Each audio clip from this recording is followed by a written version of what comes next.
Hello and welcome to Exoconscious Humans YouTube.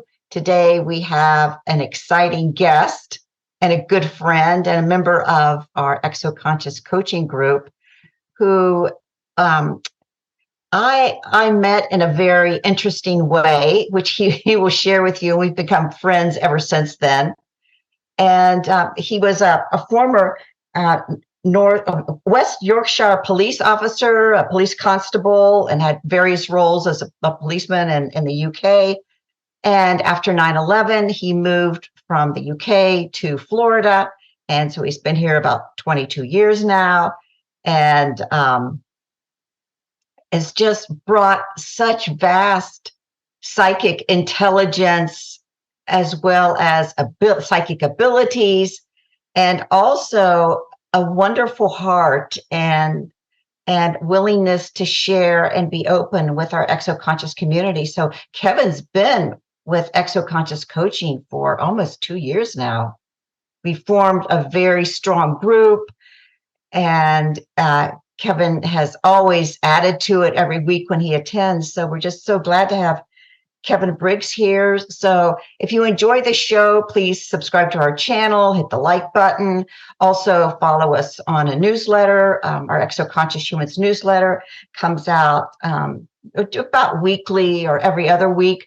But we have some exciting programs coming up after the first of the year, and we'd love to include you in it, as well as the coaching members are going to be very active on the YouTube channel also. So this is exciting time for us really, it's been rapid growth, I think, and Kevin Briggs and his work has added to that. Kevin was also the author of Spiritual Consciousness, A Personal Journey.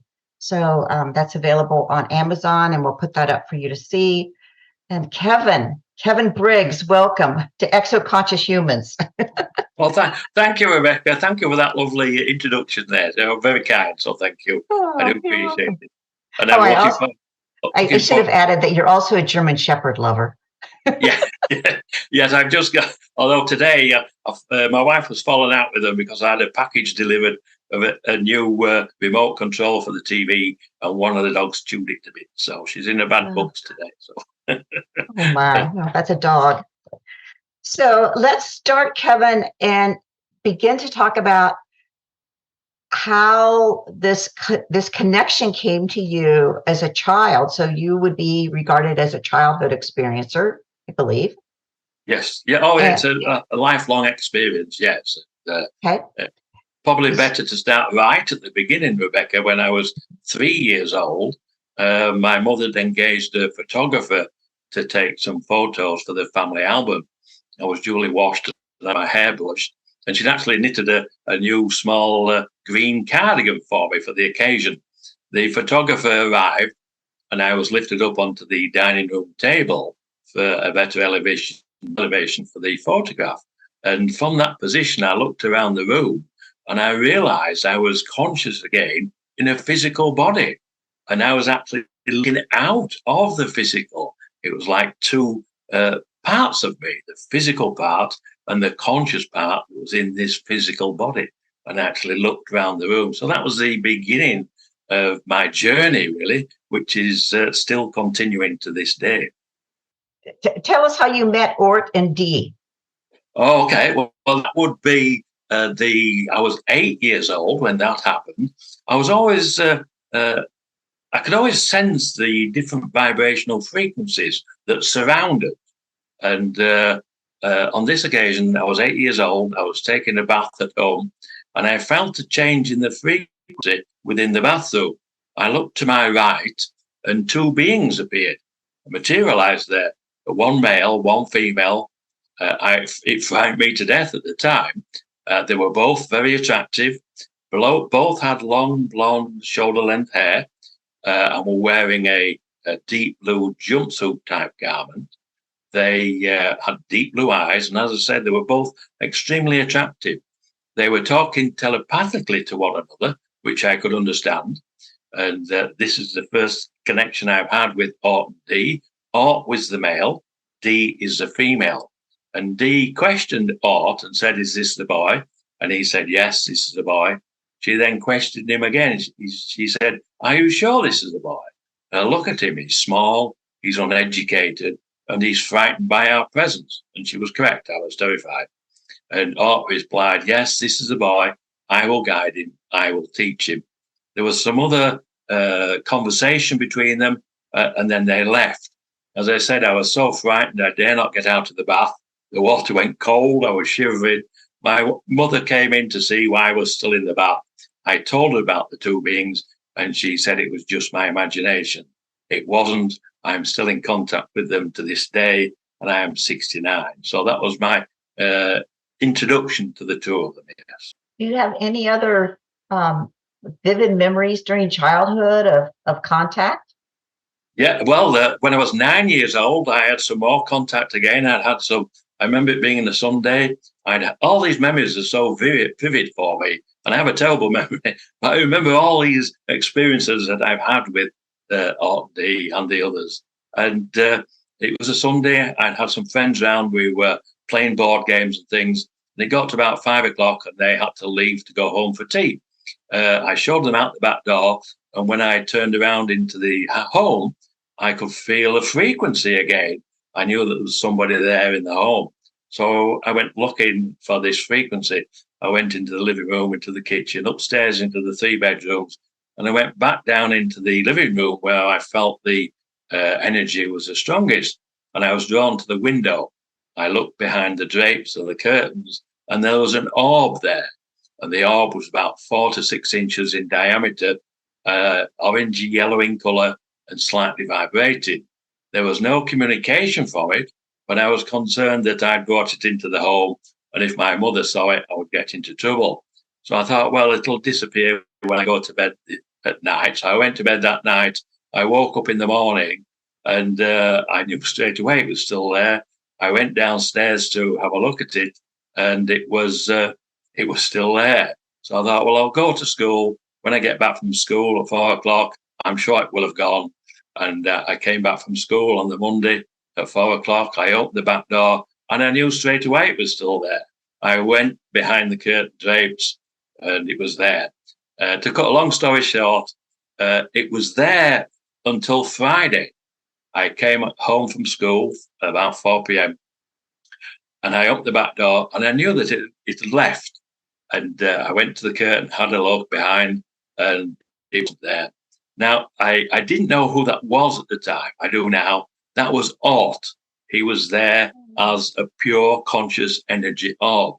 I don't remember any direct communication from him at the time, but after that week-long visit, my psychic abilities were enhanced no end to where I could now travel outside of the physical body as pure conscious energy myself. So I suspect that he activated something within my DNA, which are frequencies anyway, and to enable me to travel outside the physical body as pure conscious energy, as he did, as he traveled behind my curtain in my home for that week. He'd given me that ability.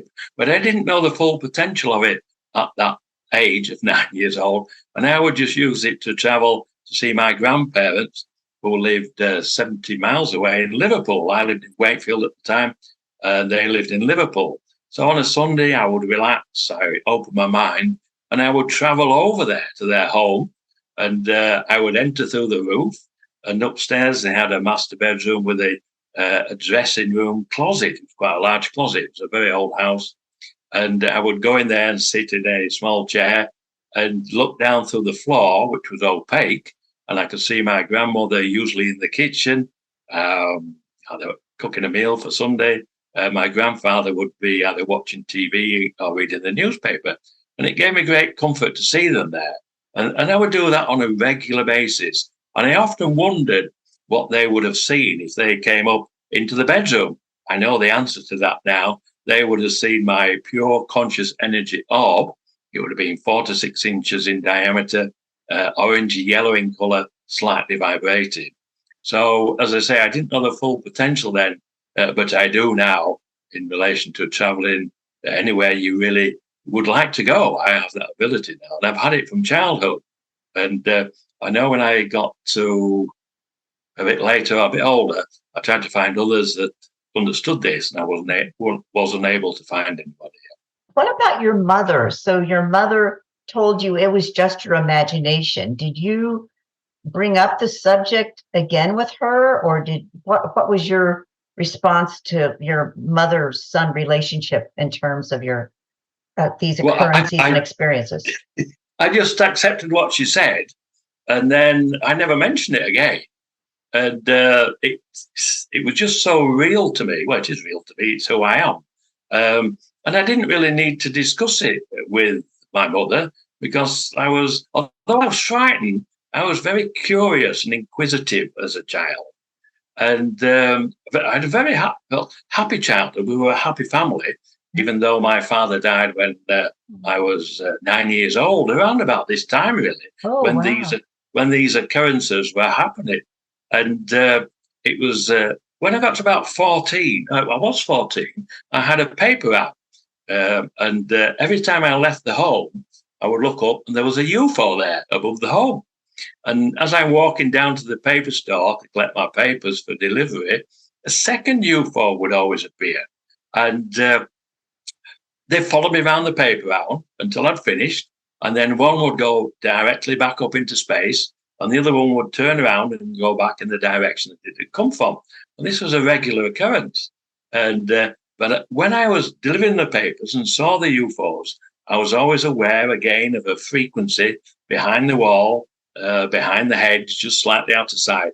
And on one day, I plucked up courage and said, I know you're there. Can you show yourself? And two small greys stepped out from behind the hedge, and I wasn't frightened. And I said, what do you want? And they said, there's a group of people that want to meet with you. Would you be prepared to go with us? And I said, well, I've got to go to school. I've got to finish my paper out. I don't think I'll be able to do that. I won't get back in time. And they said, well, you can finish your paper out, which I'd nearly finished anyway, and we'll have you back in time to go to school. So I agreed to go with them. And I was taken to a large mothership. And I only know it's a mothership because of the size of the hangar. When we got out of the small craft, there was this hangar was the size of a football field, football stadium. And there were all these different craft in there. And we were walking through the hangar. And as we were doing that, there was a small grey, and he was working on one of the craft. I've come to know him. His name is Tia. And as we were walking past, he waved to me. So I waved back just to be polite. And then I was taken into the main structure of the craft, and we walked down a corridor to an amphitheatre. In that amphitheatre, it was full of all different beings. At the front of the amphitheatre, on the stage, there was a table with 8 beings there. The first 2 were D, the ones I met in my bathroom at 8. And then there was Anna, she's a blue bird type being. Zark, he's a mathematician. I've got to know him quite well over the years. He designs propulsion systems. He's a mathematician, an engineer, and he's from the Pleiades system, he tells me. And then there was the big guy in the middle, Ra. He was Anunnaki. His energy was tremendous. And then Tag, he was a tall grey. And he told me that he was responsible for the security not only of this Council of 8, but for this quadrant of the galaxy.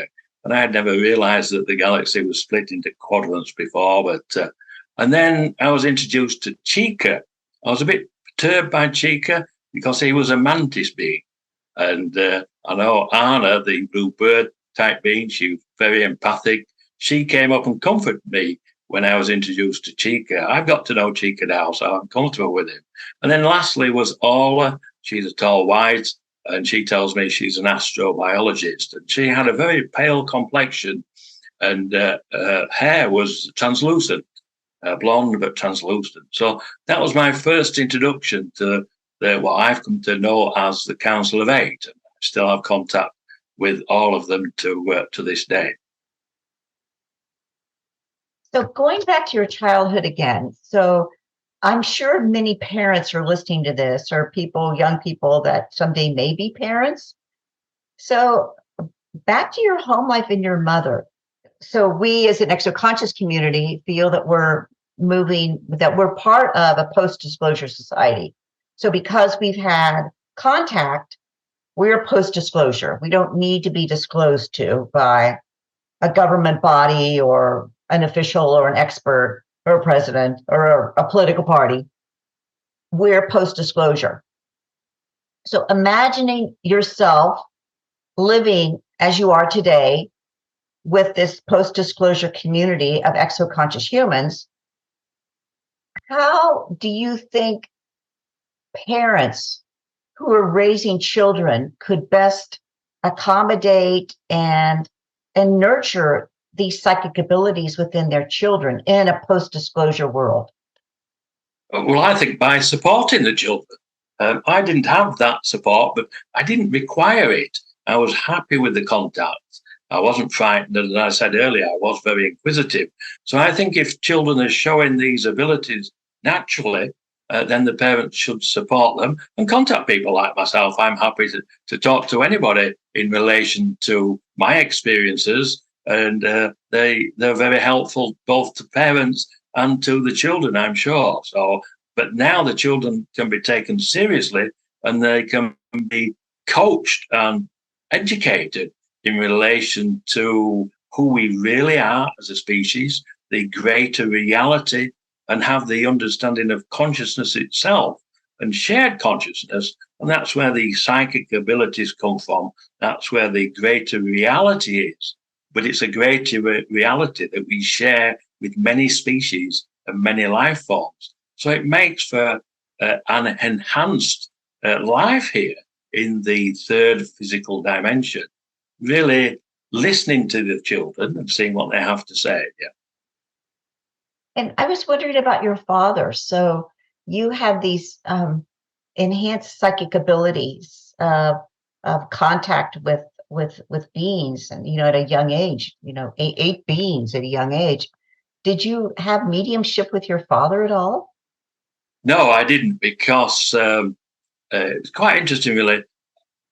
My father was a very kind man, very caring man. He was also a disciplinarian. And I have some very fond memories of him as a child. And I remember on one occasion, he came in to tuck me in his wheelchair, because I'd never seen him walking. He was always in a wheelchair. And he came to tuck me in bed. And I was laying in bed with my hand out. And he said to me, Kevin, don't lay with your hand out like that. You don't know who will come and take hold of it. And I thought about that and I fell asleep. The following morning, I woke up and I thought, I'm going to ask my dad what he meant by that. And then I never asked him. About a year later, he passed. So I never asked him that question. But I've met him since, so I've asked him other questions now. But it was interesting. I never got to know whether he had these abilities himself or whether he had any contact. He'd obviously gone through the Second World War, which he didn't discuss with us. And then after the Second World War, he got multiple sclerosis and was obviously in a wheelchair. But I met him later with the assistance of Art. But I also think that when I first asked Art for more information, when I was about 17 or 18, I said, I tried to find out. I mentioned earlier that I tried to find others in the family or friends who had contact with other beings or were able to travel outside of their body at will. And I just used it just to go and visit my grandparents still. Or if I was going to work, I'd leave my apartment and just leave my body and go and see which bus stop to go to with the shortest line. Or if I was going out to see a friend, I'd go out to body, see if he was at home first before I walked the 10, 15 minutes to his home. So I just used it for simple things, but it was part of who I was. So when I was asking, because I couldn't find anybody, I thought, well, I'll ask Art. So that evening I relaxed, I opened my mind, I asked Art, and I held out my hand out of bed, which was what my dad told me not to do. And Art came and took hold of my hand. And I left my body. I looked down and I could see my body fast asleep. and we went out through the window. We just flew around the subdivision. Bearing in mind, I'm used to traveling out of body on my own, but not with someone else. We then came back into the bedroom window. I could see my body asleep, and I went back into my body. I woke up the following morning thinking, wow, that was cool. I wasn't certain whether I was dreaming or sleepwalking or what. But I thought about it the following day, and I thought I'll do the same routine tonight. So I did the same routine. I relaxed. I opened my mind. I held my hand out to the bed and asked Ort to come and show me more. He came, and we went out through the window. This time we flew down into Leeds city centre, where I lived at the time in the UK. I recognised the university, the hospital, the town hall, and Leeds at that time had a vibrant nightlife, people milling about. We then came back in through the bedroom window. I could see myself asleep, and I went back into my body. That's the second night. I woke up again, still not convinced what was happening. So I thought I'll do the same again on the third night. I was concerned about going out through the window because I was 3 stories up and it was concrete pavement below. So I went to bed, I relaxed, I held out my hand, and Ort came, he took hold of my hand and said, are you ready? I said, yes, but one thing, I said, can we go out through the roof? Because I'm still concerned whether I'm dreaming, sleepwalking, and we're 3 stories up. So he said, yes, we go out through the roof. So we went out through the roof, and all subsequent journeys, we travelled out through the roof. So together.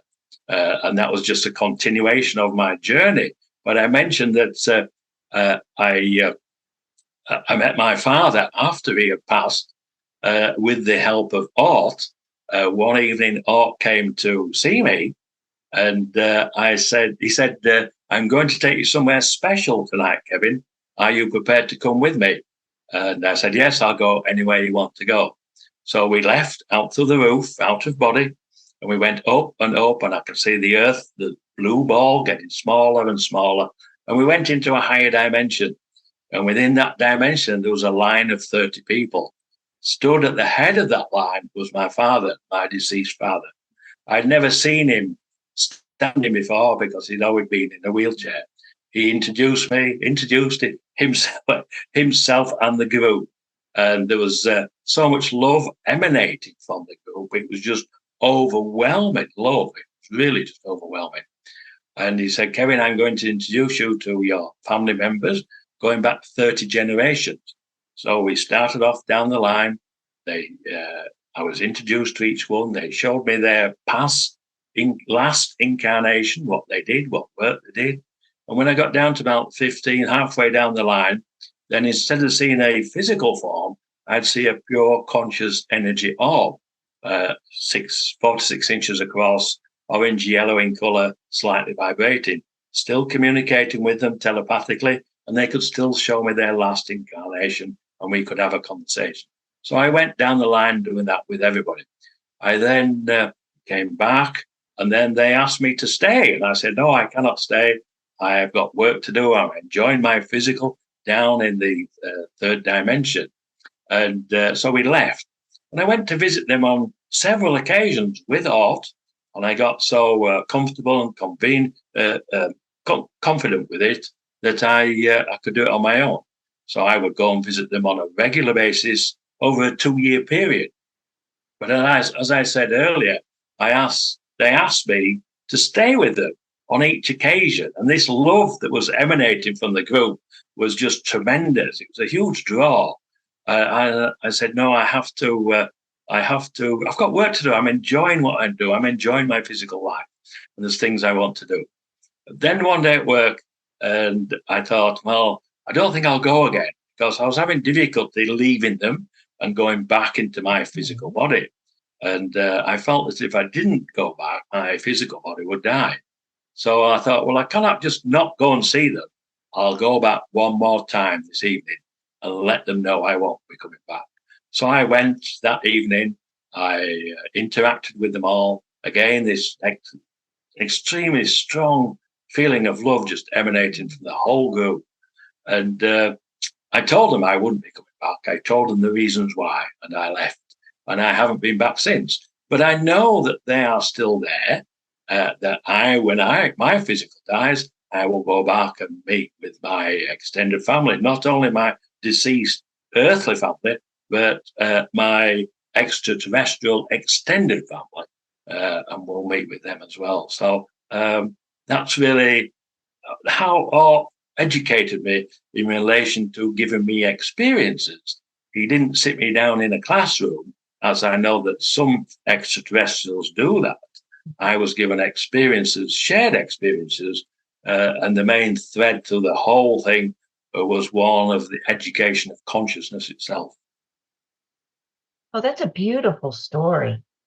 That's a beautiful experience. It's not a story, it's an experience. That's so touching. Has that influenced how you feel about death and how you perceive the hereafter? Oh, yes, yes. I don't fear death. Death is just the death of the physical. We continue to live on at these higher levels of consciousness with a greater reality that is open to us from those higher levels of consciousness. The third dimension level is very heavy. I think someone said that in our group this last week, that the third dimension is very heavy, and it is heavy. And once you leave it behind, and I can travel anywhere out of body. I've traveled extensively with Orton D. I've traveled extensively on my own. I'm able to create how they can create using thought and consciousness. And when we understand how conscious energy can be used for communication, for travel, for education, for healing, creation and co-creation, then we can communicate with our extraterrestrial star families at their level of consciousness. And that's how they've educated me to their level, so I can communicate with them. But we all have these abilities, and I've seen that within the exoconscious community.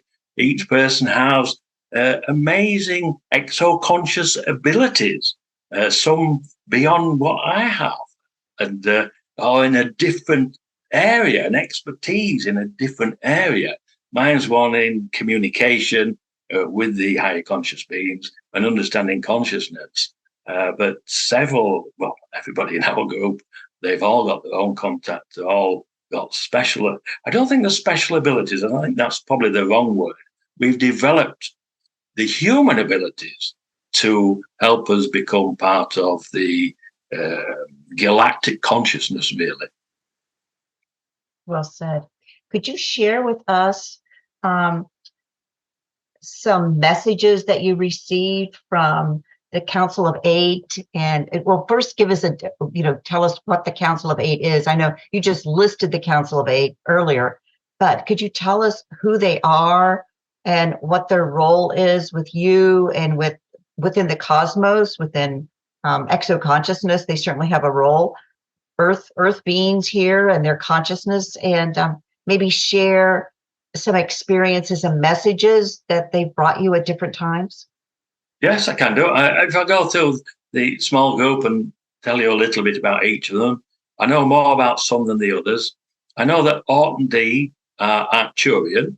They are fifth dimensional beings, and they tell me the only difference between the dimensions are the frequencies that they exist at and the life that lives within those frequencies. So they're a little bit higher. We're in the third dimension. They're in the fifth.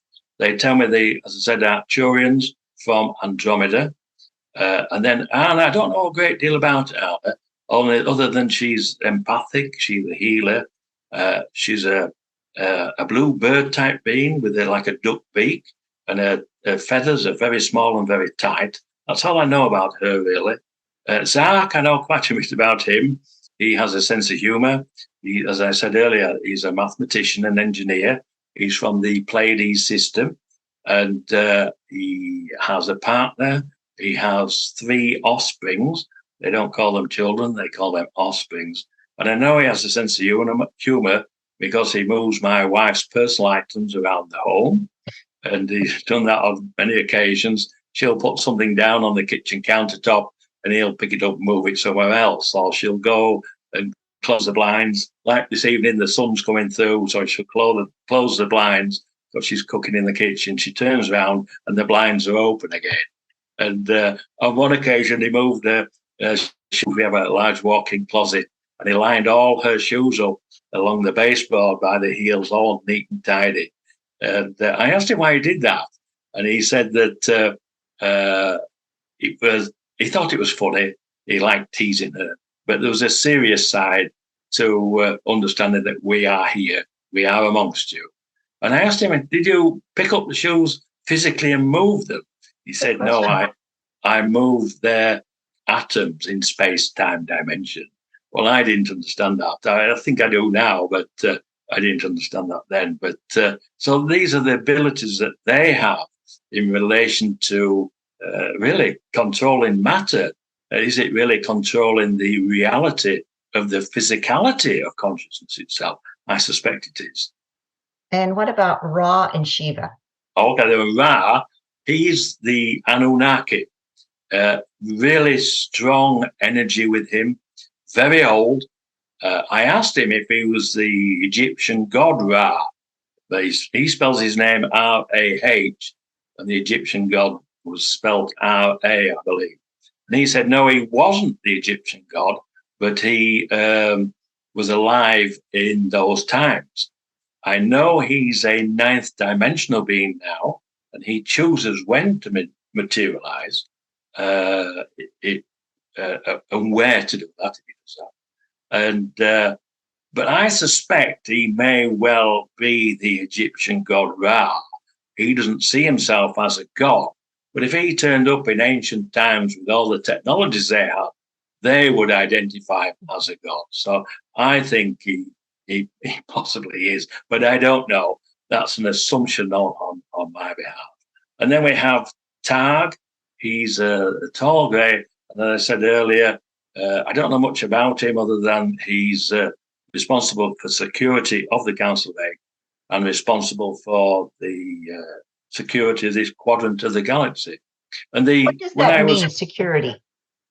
I think from the malevolent species, the bad ones, because they won't all join these galactic federations. My understanding is there are different federations, and a bit like on Earth, where we have our different governments, and we have those that fight against the governments, those that are part of the government. And I think it's probably the same with the galactic federations. And so he's responsible for that. I suppose like the galactic police force, probably. I know I did ask them if, on one occasion, if the reptilians were part of the Council of Apes group, and they said no, they've been invited, but they do not want to join. They just take what they want and do what they want. So, so obviously, clearly they're aware of them, but they're not part of that particular group. So the security is probably within the extraterrestrials, different societies that they are. I just deal with the benevolent ones. I've only met one reptilian, and he was only here because he was curious. On one time I was traveling out of body and I was coming back to the Earth. And I was only just traveling for fun because it's nice just to go out and see the planets, see the rings of Saturn and Jupiter, things like that. And I'm coming back and I materialized on a small craft, and it was transporting minerals from the Earth to the moon. And piloting the craft were two small greys. They looked round and saw me and said to one another telepathically, "What's he doing here?" And I realized I shouldn't be there. So I apologized and I left. I continued my journey back and went back into my physical body, and I woke up. And as I woke up, there was a tall grey there, not unlike Targ himself, with a large head. But he warned me not to interfere. I shouldn't be there. And he left. And then this reptilian appeared. He didn't say anything, but I knew he didn't like me. And he was curious how a mere human could travel out of body, who could materialize on a craft, and who had telepathic abilities. So that's why he was there. But he didn't say anything, but I knew what he was thinking. So that's the only reptilian I've met. But I do know of one reptilian that someone else met, and they helped her and healed her. of some problem. So again, there'll be the good, the bad of the reptilians. It's yin and this yang, this balance. And then the last one, Chica, I haven't mentioned Chica and all that. Chica is very, very old, very wise, very well respected, but I don't have much, I haven't had much contact with him, so I don't know a great deal about him, other than the fact there are mantis beings. That's an education in itself. And then Orla, again, haven't had much interaction with her. The main two have been Orton D and Ra and Zark, really. But Orton D, their job description, if you want to call it a job description, they describe themselves as guides and teachers. That's exactly what they've done with me. So that would be the 8, really. What about Shiva? Shiva. Now, Shiva's I met Shiva several years ago, and I was just at home on my own, and she appeared to me while I was in bed and introduced herself and told me that she sits at the right-hand side of Ra and oversees the Council of 8. And this is only just recently, several years ago. And she loves to be asked to help people to heal. And I actually introduced her to a friend of mine, Dr. Melanie Barton. And with Melanie's contact with Shiva, she now does healing in a healing chamber, and takes people psychically into this chamber to heal themselves. And that's fascinating, really, in relation to, I introduced someone to a friend of mine, a good friend of mine, and she takes it that step further in relation to using those abilities for healing people here in the third dimension world, as it were. So again, I don't know much about her other than people see her in different ways. People see her as an angel. If you're very religious, believe in the angelic realms, she will show herself as an angel. She loves to be asked. If you're ailing something, you can reach out to her, but you have to ask for help and healing. And I've asked her myself on a couple of occasions, and asked others. So, and they do respond, but it's the key. They like to be known that they are there and that you can ask them and ask them for help. So they are here to assist humanity, really, in their evolution in relation to who we are. So, yeah, from my perspective, all this group are benevolent and here to assist with our evolution. So I know that you have recently had a healing that you told us about in the group. Yeah, I've had a couple. I don't know which one that was. The recent one, I had one with my dog, and I had with your skin. One. Yeah, and I had one with my skin on my elbows. I had some moles because I'm getting older, and I'd had them a long time. 2 on my left elbow and 1 on my right wrist. And then on this occasion, they started drying, cracking, and bleeding slightly. So I Googled them, and I saw some photographs of them, and they were like skin melanomas. And the photographs were exactly the same. So I knew what it was. So I thought, well, I'll have to go to the doctors and have them removed. But that night I went to bed and I said to Orton D, I said, and the Council of 8, and Shiva, all of them, because I encompass them all. And I said, look, I've got these melanoma, 2 on my left elbow, 1 on my right wrist. Can you remove them for me? If not, I will have to go to my regular doctor tomorrow, make an appointment, and go and see him. I went to sleep. I woke up in the morning. The 2 on my left elbow completely disappeared. The 1 on my right wrist had a ring around the periphery where the melanoma had been, and then that disappeared by lunchtime. So again, because you ask and they do answer, they do listen, and they will help. So, but then that helps in relation to your understanding of this greater reality of consciousness and the beings that exist within this greater reality. So it's really fascinating when people can reach out, and other people have reached out to the council as well for help and healing.